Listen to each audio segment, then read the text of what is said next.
The sun was burning hot. The desert was endless, with nothing but sand and old broken rocks. The wind was dry and cruel. It slapped the skin and made it hard to breathe. Caleb walked slowly, his boots sinking in the sand.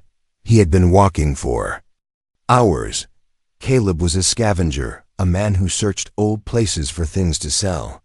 This planet was dead. Long ago, there had been cities here, full of life. Now it was just ruins and dry bones. But sometimes he found strange things hidden in the sand, machines, weapons, even food packs sealed in old crates. Today felt different. The air was too still. Even the wind seemed quiet. Suddenly, Caleb's foot hit something hard. He looked down. The sand was covering a dark shape, something flat, metal, and not natural. A crate. It was big, about the size of a coffin, half buried, rusted in places, but the design looked military, alien make. Strong and locked tight, Caleb knelt beside it. He brushed away the sand with his gloved hands. Strange symbols covered the lid. He didn't understand the writing, but one thing was clear: this crate wasn't meant to be found. He leaned closer. Then, he heard it. A whisper, faint, so quiet. He almost thought it was in his head. "Please, open. Help me." Caleb froze. His heart jumped. He looked around. Nothing. Just hot wind and sand. Then again. From inside the crate, "Please, someone, open." It was real. A voice. Weak. Female. Desperate. Caleb stepped back. What the hell? He looked at the crate again. It was sealed. No lights. No vents. How could someone still be alive in there? Maybe it was a recording, a trap, or maybe... Caleb reached into his bag. He pulled out a small scanner. He held it over the crate. It beeped. Life signs faint, but... there. Someone was inside. Still alive. He stood still, thinking. This was dangerous. Opening unknown military crates was always risky. Some had bombs inside. Some had viruses. But that voice... it didn't sound like a trick. It sounded like someone begging for her life. He couldn't just walk away. He pulled out his tools. Small electric cutters. He sliced open the seal carefully. The metal was tough. It took time. Sweat dripped from his face. His hands shook. Finally, with a soft hiss, the crate opened. Inside was a girl. An alien girl. Her skin was light blue. Her face was soft but covered in bruises. Her arms were chained. Her lips were dry and cracked. Her eyes opened slowly, huge, silver, glowing faintly. You opened it," she whispered. "To thank you." Caleb knelt beside her. "Who did this to you?" She tried to sit up but groaned in pain. The purifiers. They said I was ... wrong." Her voice was weak. Every word sounded like it hurt. Caleb gave her a water pack. She sipped it slowly, like she hadn't tasted water in days. "I'm Caleb," he said. "You're safe now." She looked at him with wide, frightened eyes. No one is safe." "They'll come for me, for you. Let them," he said. But deep inside he felt cold. He looked into the crate. There were shock marks on the walls. The chains were tight and advanced, meant to hold dangerous prisoners. Why was a girl like her locked in such a place? He checked around the crate. A blinking red light caught his eye. A tracker. Oh no. He smashed it with his boot, but it was too late. Someone knew the crate had been opened. Caleb stood up fast and looked at the sky. It was still clear, but for how long? "How long were you in there?" he asked. She coughed. I don't know, days, maybe weeks. I was awake, then not. I thought I would die." Caleb helped her stand. She leaned on him, weak and trembling. "What's your name?" he asked. She looked up, her silver eyes glowing in the sunlight. "Lura." He nodded. "All right, Lura, we're getting out of here." He didn't know where they would go. The nearest town was days away. He had limited food, almost no fuel, and now he had a half-dead alien girl by his side. But Caleb had made his choice. He wouldn't leave her to die in a box.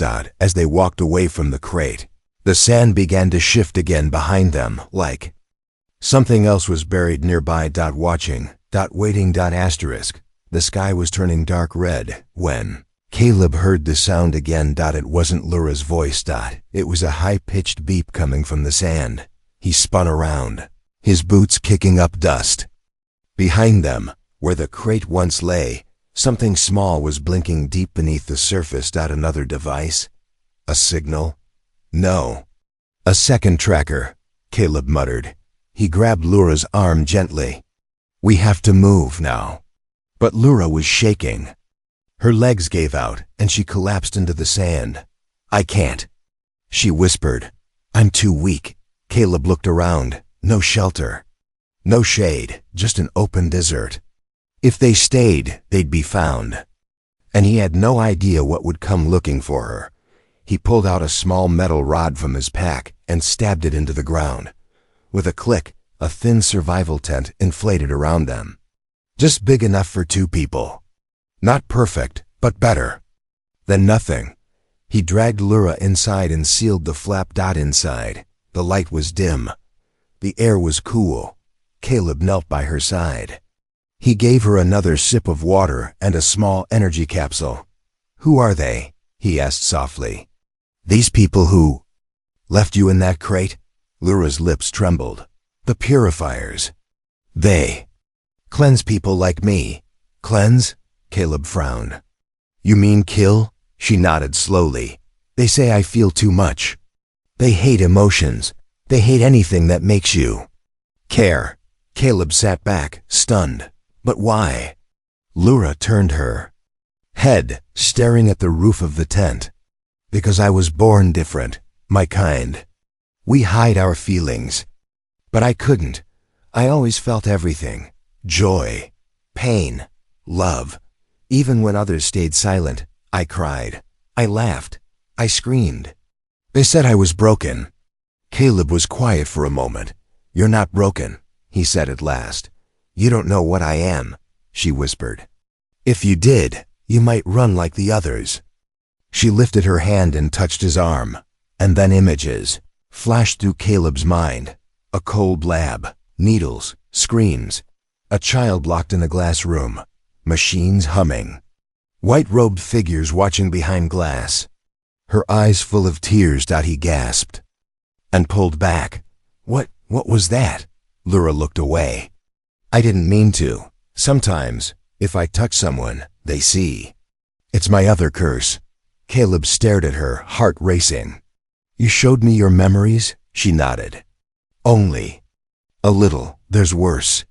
Before he could ask more, a low humming started outside the tent. A machine hovering. Caleb peered through a small crack in the tent wall. A drone was scanning the crate site. It glowed blue, then red, then stopped. It turned and slowly drifted toward their direction. They found us, Caleb said under his breath. Laura's eyes widened in fear. Don't worry, he said. It's just one drone. I can handle it. He slipped outside and crawled low in the sand. The drone was 20 meters away. He took out a jammer from his belt, activated it, and threw it. It landed near the drone. The signal spiked, then fried. The drone dropped into the sand like a rock. Laura peeked out from the tent, shocked. How did you do that? Caleb smirked. I used to be a soldier. I've seen things. He packed the tent quickly and helped her stand. We can't stay here. If that drone found us, more will follow. She leaned on him as they walked. Where are we going? She asked. There's an old outpost about 30 kilometers east, he said. If we're lucky, there's still power. Maybe a CUM system. Laura looked at him, confused. Why are you helping me? He paused. I don't know, he said. Maybe because you asked. Maybe because no one helped me once, and I remember how that felt. She stayed quiet, but her hand gripped his tighter. They walked into the setting sun. leaving behind the broken crate. But high above them, in the clouds, something else was watching. A dark shape. A sleek black ship. And inside it, cold alien eyes stared at the sand below. Target opened. Subject escaped. Human interference confirmed, the voice said. A second voice replied, emotionless, send the hunters. The ground was shaking. At first, Caleb thought it was just his tired legs. But then the sand trembled again, stronger. He stopped walking. Beside him, Lyra felt it too. Her weak eyes opened wide with fear. No, they're coming. Caleb turned. In the far distance behind them, a dark dot appeared in the sky. It was growing larger. Fast. He grabbed Lyra's hand. Move, now. She stumbled, barely able to run, but he didn't stop. The wind kicked up sand in all directions. The dot in the sky became a shadow, then a shape, then a ship, sleek, black, deadly dot. It didn't roar like normal engines. It was silent, like a shadow sliding across the desert. That made it worse. Then came the sound. Not from the ship, but from the sand. Click, click, hiss. Caleb's heart dropped. From beneath the sand behind them, something rose, four-legged, metallic. A machine. Not just one. 3 trackers. Hunter machines built to sniff out heat, sound, and fear. They released crawlers, Caleb said, dragging Lyra forward. They're not meant to capture, they kill. Go, she begged. Leave me, you can still escape. Not a chance, he snapped. You're not dying in this damn desert. He reached into his pouch and tossed a small flashing sphere. Behind them, it hit the sand and exploded with smoke and sparks. The crawlers paused, sensors confused. It gave them a few seconds, but not much. Up ahead, Caleb saw hope. A rocky ridge. We can hide there. Lyra pushed herself harder, but her legs were failing. Caleb scooped her up in his arms, her body light as air. Her skin was burning hot. She was running out of time. Behind them, the crawlers hissed and shrieked. One of them locked on again. The chase continued. The ridge grew closer. Just a little more. Finally, they reached the rocks. Caleb dove behind a tall boulder and slid Lyra into a small cave-like cut in the stone. The crawlers stopped at the ridge. They circled, scanning. Caleb held his breath. His hand covered Lyra's mouth softly as she shook with fear. One crawler climbed halfway up the rock, sniffing the air with sharp steel legs. If it came closer, they'd be dead. Suddenly, Lyra's eyes flashed silver blue. Her breathing stopped. Her gaze locked on the crawler outside. Then. The crawler froze. Its legs twitched. Its head tilted. And then, it turned around. It walked away. All 3 crawlers turned, walking in different directions, confused and silent. Caleb blinked. What did you just do? Lyra looked weak, barely conscious, her voice low. I whispered into its mind. You controlled it? She nodded slowly. Only for a few seconds. It takes everything I have. Caleb stared at her, shocked. Then they both heard it. A voice from above. This is Unit Leader. Visual on the human. Crate subject is confirmed. Prepare extraction. A new ship was coming. Bigger, stronger. Caleb cursed under his breath. We need a vehicle. I saw one, Lyra said, her voice barely a whisper. Back there, half buried under sand, Caleb thought fast. He pulled up his scanner. Sure enough, something metal, 15 meters from the ridge, under shallow ground. He ran back out, digging with his hands. The sun was setting fast. Time was running out. Then his fingers hit metal. A small desert glider, old but maybe still working. He popped the hatch and jumped inside. The engine hummed weak, but alive. He drove it back to Lyra, helped her in, and hit the boost. The glider sped through the sand like a dart. Behind them, the ships descended. Laser lights scanned the ground, but the glider was fast. The wind whipped across their faces. Caleb held the controls tight. Lura lay beside him, breathing shallow but alive. "We'll find shelter," he said. "And after that, we make them regret ever locking you in that crate." Above them, in the sky, one of the ships turned. It didn't follow. It only watched. Asterisk. The desert looked calm, but the sand was breathing. It moved in slow waves beneath the glider, rising and falling like something huge was just under the surface. Caleb didn't notice at first. He was too busy checking the fuel gauge. It was blinking red. They had less than 10 minutes before the glider would die. Beside him, Lura was unconscious. Her head rested on his arm. Her breathing was shallow. Her skin had turned pale blue and cold. "We need shelter," Caleb muttered. "Now." Then the glider shuddered. He looked down. The sand was moving, but not like wind. It was rolling, rippling, following them like a shadow. Caleb narrowed his eyes. "What the hell is that?" Suddenly, the glider's rear sank like something had grabbed it from below. The engine screamed. Sand exploded upward. Something long, thick, and scaly burst from the ground. A massive sand beast, at least 20 meters long, with armored plates. A mouth like a crater and glowing yellow eyes rose into the air and roared. The glider flipped sideways. Caleb was thrown into the sand. Lura rolled out, unmoving. The beast circled once, then dove back under the sand, vanishing like smoke. Caleb scrambled to his feet. "Lura!" She didn't respond. He picked her up and ran toward a large stone outcrop nearby. He barely made it. Behind the rocks when the sand exploded again, this time only feet behind him. The beast was hunting them. Caleb dragged Lura into a narrow gap between the rocks. The beast circled, waiting. Caleb held his breath. He'd heard stories about these creatures, desert burrowers, born from the war ruins of this planet. Half animal, half machine, unstoppable, mindless, but this one felt different. It was watching them, waiting. Lura stirred weakly. I felt it." Caleb looked down. "You felt it?" She nodded slowly, eyes barely open. "It's not a machine.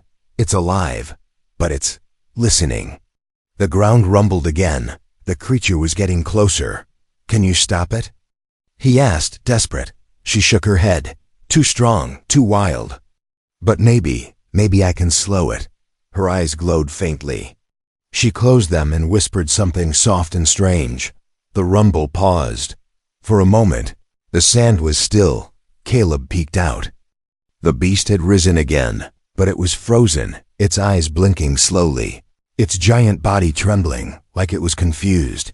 Then it turned, and it left. It burrowed into the ground and vanished, leaving only silence.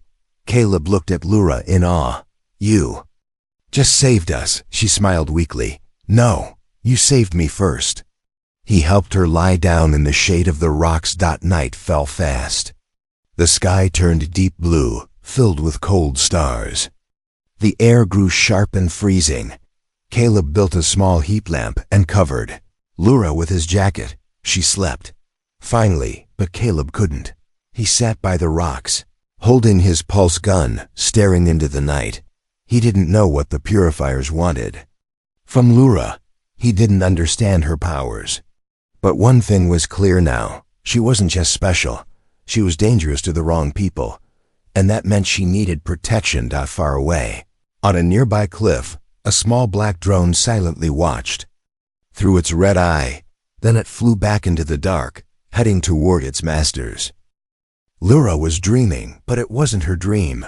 She saw a burning village, human soldiers screaming, a child hiding under a metal table, flames everywhere. She woke up with a sharp gasp. The desert sky was still dark, stars above, cold wind below. Caleb sat nearby, arms crossed, watching the horizon. His eyes were open, but he wasn't really there. He was lost in thought. Lura sat up slowly. "I saw something," he turned. "A vision?" She nodded. "But it wasn't mine, it was yours." Caleb didn't speak. "I saw you," she said, softly, "when you were young, You tried to save them. But no one listened. He looked down at the sand. It was a long time ago, he said, but it still hurts. She whispered. Silence. Then Caleb spoke. I was part of a peace team. We were ordered to help a colony caught in a civil war. They said the aliens there were friendly. But it was a trap. He stared at the sand like it could answer him. They used us, took our gear, killed half my unit.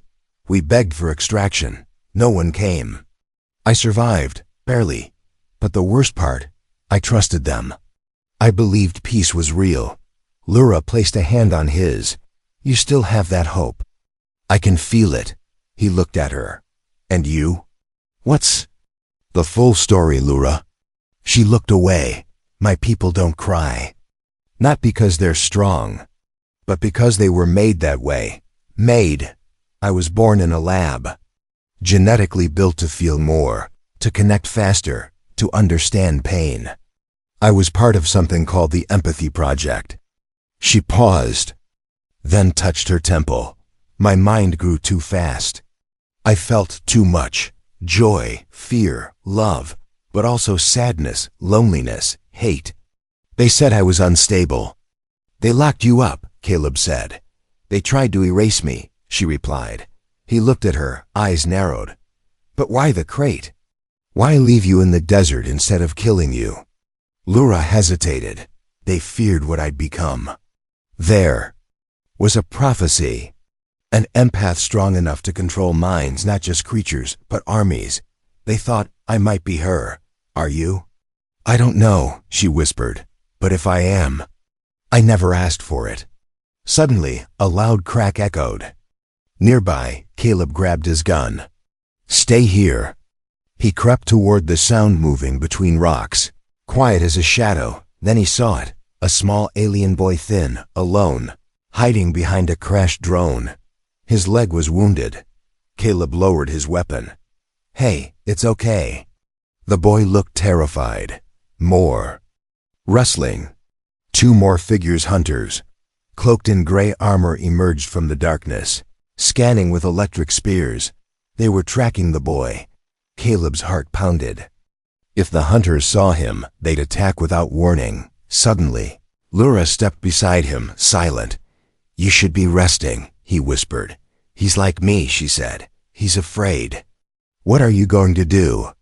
She closed her eyes. The hunters paused. They looked around, confused. One dropped his spear.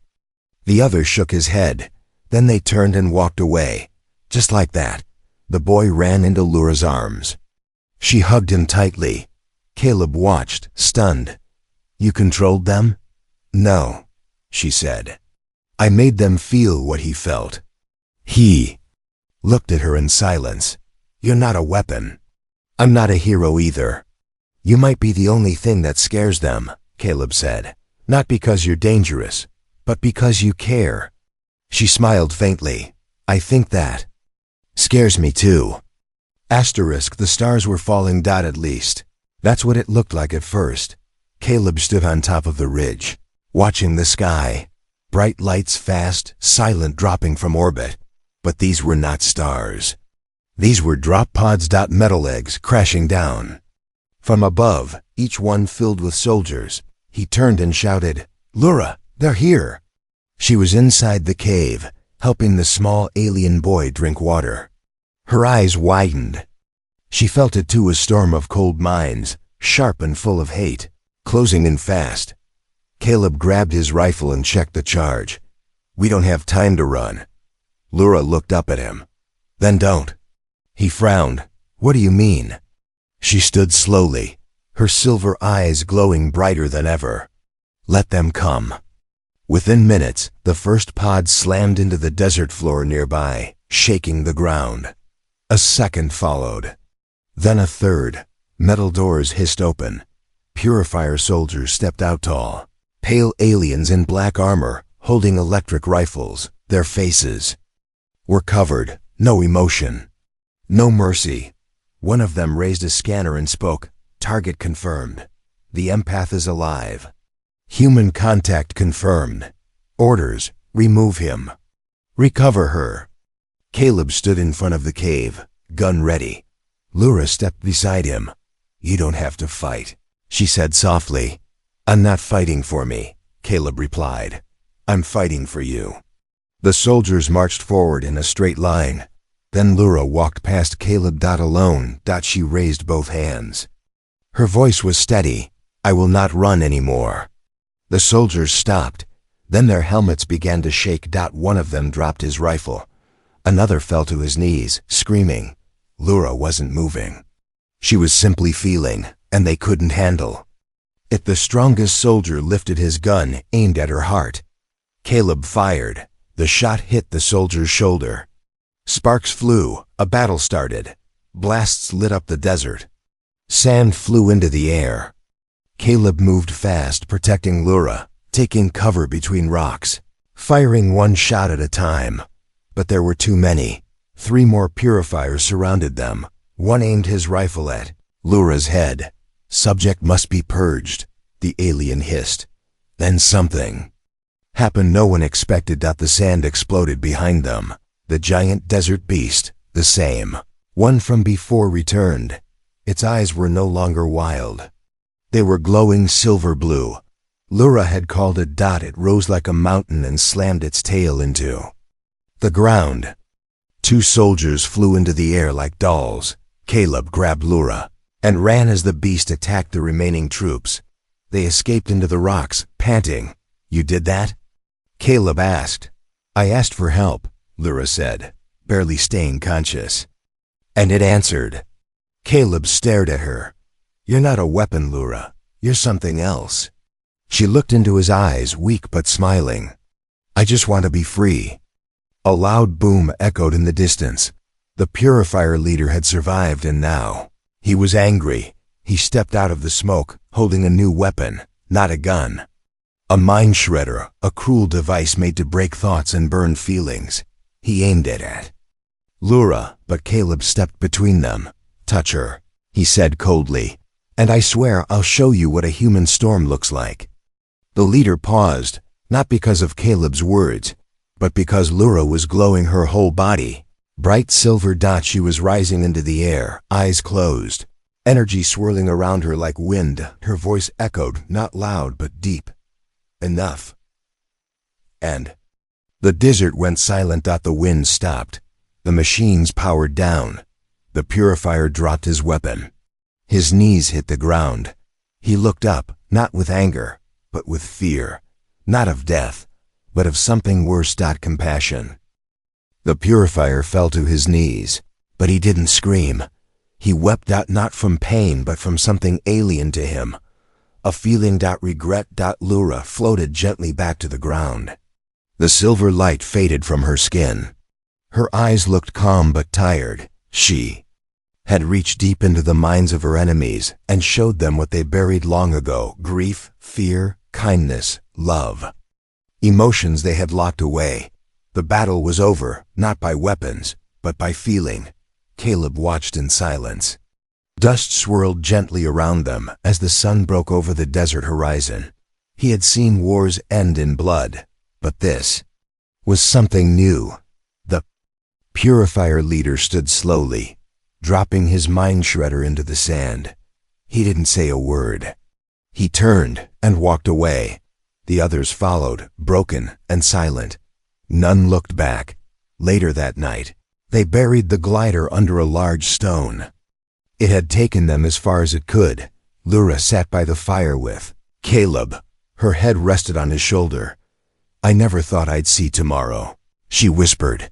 You didn't just see it, he said. You made it better, she smiled. So, did you? They had found a small cave in the ridge, deep and warm.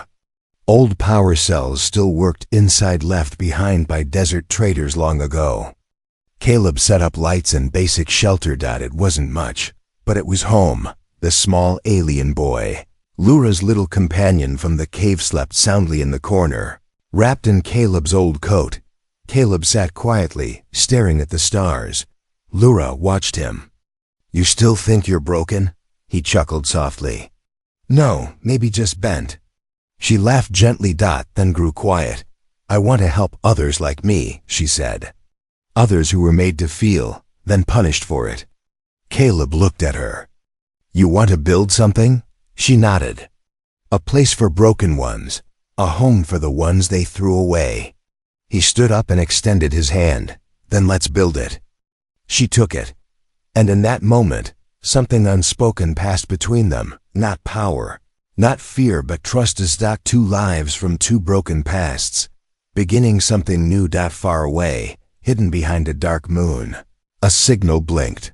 A cold voice said, Empath. Survived, human assisted. Project failed.